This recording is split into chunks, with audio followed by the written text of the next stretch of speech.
Hello, you wonderful people, and welcome to another episode of Super-Fanta-Fi. This being a show where we're talking about TV shows of the supernatural, fantasy, and/or science fictional genre. For today's episode, I'm going to talk about the latest episode of Colony. A great episode, a lot of interesting things that went down. Obviously, it's interesting that the one who kind of riles things up is Gabe. Basically, everyone in town is finding out, like, oh yeah, things aren't kind of what they seem to be. There's the whole camp situation that kind of comes to light. I guess Gabe is just kind of like the local conspiracy theorist, because he's like, oh, you know who I am. Some people are like, actually, we don't know who the hell you are. So I guess that's just kind of his thing. So he kind of riles people up, but it's like, that's going to cause problems because it's going to turn into a situation. They're going to start asking too many questions. They already know, like, obviously Rosario and Jude know, like, yeah, people start asking too many questions. Things kind of get a little bad. It turns into, like, the government trying to keep this hush hush. Too many people start asking. It turns into that situation. So, interestingly enough, like, really quickly, there is that lady that gets arrested later on. It seemed like she was trying to find her way to the camp, and it seems like she has no ID. Like, Rosario's like, oh, she must be homeless. Immediately, I'm like, she has to be, like, because she took too much focus in the episode. So either she's someone from the original group. I mean, I feel like that'd be kind of crazy if she was. Because it's like, would she have been able to really, like, get away all this time? Like, wouldn't even others be tracking her down? Not unless she's part of the group and she just kind of came here to figure things out because she knows what's coming for them specifically, which obviously I'll dive into later on. That, or she's from the same group that just kind of got separated. I mean, I feel like everyone that survived was there, so I kind of get the inkling either she's from a different time situation, even aside from the one from 10 years ago, or maybe she exactly from the one 10 years ago. I don't know. We'll have to see, but that lady's definitely involved in this whole situation, the way she took such a personal interest in all of this, so might have some information. What exactly, we don't know. But sadly, this episode we found Emma's body. Interesting enough, she was buried near the camp. I was like, that's interesting. Why would you? It's like, okay, for the frame-up job, it's like, okay, that makes perfect sense. I didn't know. I expected it to be like, oh, someone from the camp died. And it's like, oh, who did it? Which technically they did with Emma dying, but that sucks so much. Like, once again, because I knew she was gone, but there was still some part in the back of my brain like, maybe she's alive. Nope, she's dead. Poor Paul gets framed for it too, which in the grand scheme of things is like super messed up when you actually think about it, because obviously he gets reunited with Eve and everything, and she's just like, oh, I'm so happy, I love you. It's like, oh, it's so messed up because it's like, she's the one that kind of helped orchestrate that. He doesn't know, like, that everything that happened, Emma's death, for one, she was responsible for killing Emma, and she's most likely the one that chose you to be the frame one, because honestly, I guess it was kind of meant to be. I mean, like, kind of beating around, skipping around. It seems like basically they want to create this, like, mass, quote unquote, mass suicide at the camp. And it's like, oh yeah, all these people were part of this cult, and they had Paul read all these lines and stuff like that to fit that narrative. Like, when it's all said and done, that way people won't ask questions.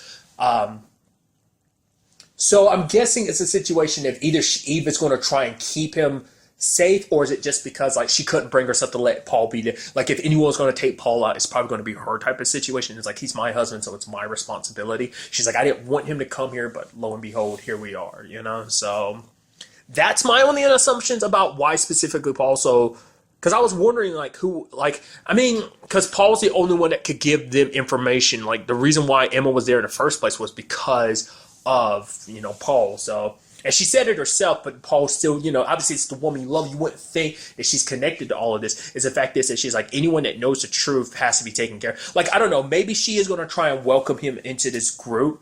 Because he realizes, because it seems like he knows about their mission to stop Apex. He probably just didn't know that she was leaving and just leaving him behind like that. Maybe he's just figuring it out now. Maybe he's always known, because maybe she was kind of like a revolutionary back then.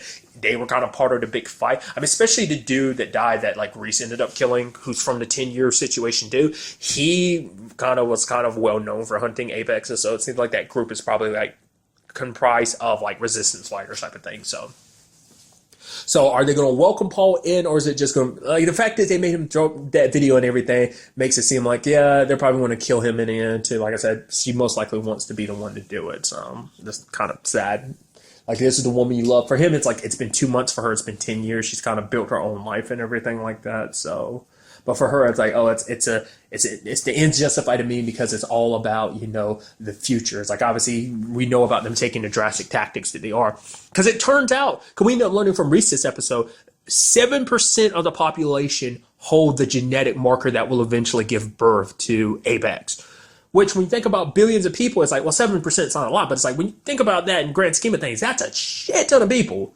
That's probably like hundreds of thousands of people that they're willing to wipe out, probably even more, because I do math well, so there's like billions of people here. It's probably like even more so than that, but like that's a good good chunk of people that would have to die. And that was kind of Lindauer's position on that, but it seems like everyone's just kind of accepted things as they are, so it's definitely going to be interesting to see how that all kind of like progresses forward. Like I said, and sad thing is Paul's still there being like, oh, I'm so in love. Like, he understands why they're doing this, because basically you had that situation of like Eve's justification. You kind of understand. It's like, if people knew the truth about us, we'd become a commodity. She brought up something that I didn't actually know about until like recently, and that was because of Black Lightning. It's the whole like, oh yeah, in certain places it's like, oh, albinos are treated as magic. They skin you, grind up your bones. There's the whole like, oh yeah, turning them into dust in Black Lightning. Essentially the same thing kind of applies here. I thought it was kind of interesting. And it's like, oh, we'll be kind of treated the same way, which is funny because you're treating Reese in kind of in that same manner, but then again, it's like, she's Apex, she's an enemy, so who cares? We shouldn't hold any punches when it comes to enemy. When it comes to our own people, I know it's sad, just because this is all for the purposes of they don't want to take the chance, because if people do find out from the future, like if that information spills out, then it's going to cause complications for their plans. It's like, we need to do what we need to do to make sure that the future is changing. And once again, it's justified the means. It's all for the greater good. So any sacrifices that have to be made, sadly have to be made. It's kind of like the mentality that's kind of being shared here. So very sad circumstances though. So other things that popped up in this episode is the whole Roy situation with Hannah, like talking to Paul made him realize that, yeah, like you don't wait around for that person you might have feelings for. Like, once you find that person that, he's like, because Roy was like, yeah, when I find the person, I'll know. He's like, when you do, don't waste any time, because you'll be looking back at that time, like, and cherishing just that time. Like, it gives you more time to hold on to in the future, like look back on. It'll give you even more time to look back on. So he kind of takes those steps forward because he learns from Hannah this episode about them being for the future, and he immediately he's like, no, that's not possible. She's like, where we're from, it's possible. We also learned that Hannah's dad was because my thought process was like, oh yeah, Marshall's got to be related. It's like, oh, the moment they start making out, I was like, oh, I guess that's not the case. But why is Marshall so important? I have no idea. I guess he starts whatever comes next, like whatever revolution is he's gonna be a key factor in humanity's continuation or something. So maybe it's like a bloodline situation, like, because what's so special about Marshall? Maybe he has some key components in his DNA or something too, some gene. I don't know. Like, we still have no idea what makes him so special. The thing is, what I thought would happen ended up happening, where Roy took the necklace to Marshall. He's like, do you believe in fate? If you don't, you better start believing in it. And now Marshall sees a picture and is like, whoa. Okay, so the stuff Hannah said might be true, because she's a lady that has a picture of me, which his picture looks weathered. It looks like an old picture, and it's like she's never met me before, so maybe there's some truth to what she said. Which obviously he wanted to keep his distance, because like, oh, maybe the people up there are kind of crazy. Even Gabe started backing down when they found out about the whole Emma situation. It's like, oh, maybe those people up there aren't so trustworthy. But now it's going to be interesting to see what he does going forward. It's also going to put Hannah in a very compromised position. I feel like she might choose Roy, which I'm kind of leaning towards, because it seemed like there was something there first before it was her and Marshall. Just because the fact of the matter is, Marshall, it took a while for him to believe. Roy believed you instantly. He didn't back down. Like, he had his doubts, but then like he wholeheartedly believed you. So. And then I talk about what I was thinking about earlier, like the whole fact is that Hannah only has her, right, I didn't say it, but like her dad being the only family she has left, and she ended up leaving him behind. And that's kind of a bit common thing amongst everyone, because same thing for Rebecca. It's like, what hurts her the most is, like I said, she was trying to fill that hole in her heart with Leia, and it's like she's with an apex, but even Caleb's like, maybe that's for the best. But it's also just reminding like that her more and more, we left our child behind. It's like, we didn't know where she was, whatever happened to her. Like, this was kind of the only way. But it's like, was it? Because Rebecca probably feels like we could have gone back, we could have looked, tried harder. We left her behind. Like, whatever fate she has to suffer, she has to suffer alone, because we can't be there for her. It's kind of the whole thought process. It's interesting because Rebecca ends up talking to the girl who knows the Apex language. It turns out, it seems, everything she's written on the wall is history. Apparently, they all kind of work on different things. Well, it seems like it might be like, because they're all kind of almost like these clusters that work on different things. So maybe it's a situation of like, she was specific, her group was specific about the history. Maybe other people handled different things, or maybe they all handled history. But because of the way their minds work, that's what all that is. They memorize, in her case particular, memorize all of human history, because it's like all these different empires rose and fell, and Apex want to learn from history to be like, okay, so this is why these particular societies and empires failed. They want to make sure that theirs don't, which is so interesting. They're learning from human history to make sure that they don't make the same mistakes, which is kind of interesting. She's basically like, okay, I need to do some stuff, but to do it, I'm gonna have to leave here. And the fact of the matter is, I'm gonna need some others to follow me. But the thing is, like, Rebecca, you're following her. I mean, to be fair, she's like, now that I'm in this time, I'm free. I don't have to worry about anyone. Like I said, the guy that's not with her, the guy that died, that was kind of with her when they traveled here. I'm guessing he was kind of meant to be like a collaborator who's meant to keep an eye on her, like I said, for whatever reason. Or, because she, like, maybe he bought. No, I mean, why would Apex give away one of those people? Like, so, like, it must have been, like, in the middle of transport. They got caught up in that whole situation. It's kind of something that Paul talked about. Like, things were very rushed and chaotic. So maybe they didn't know what they were heading into. Maybe they knew exactly what they were heading into.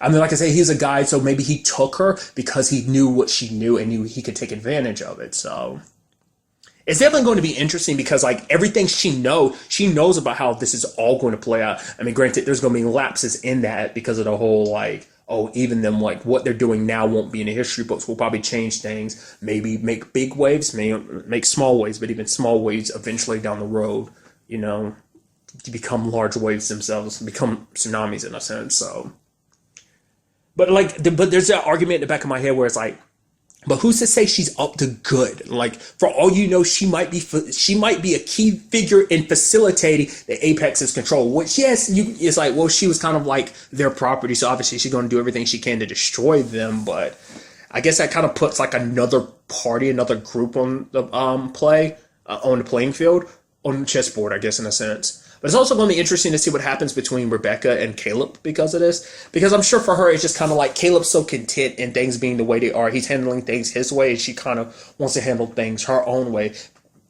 Because I guess in some sense, maybe she feels like she's found her purpose, and I don't know what she plans to kind of get from this. It's like maybe for her, it's like this will be a blow against Apex. I'll be a part of something greater. We can use this as a weapon against Apex, which is definitely going to be interesting too, considering the fact that you had that whole Eve group and stuff like that. She's actually she would be a key figure for them because she knows history. She knows what points to potentially hit to kind of lead to that whole situation. It's still the whole genetic situation of like, well, we need to figure out what we need to do about Apex first. So.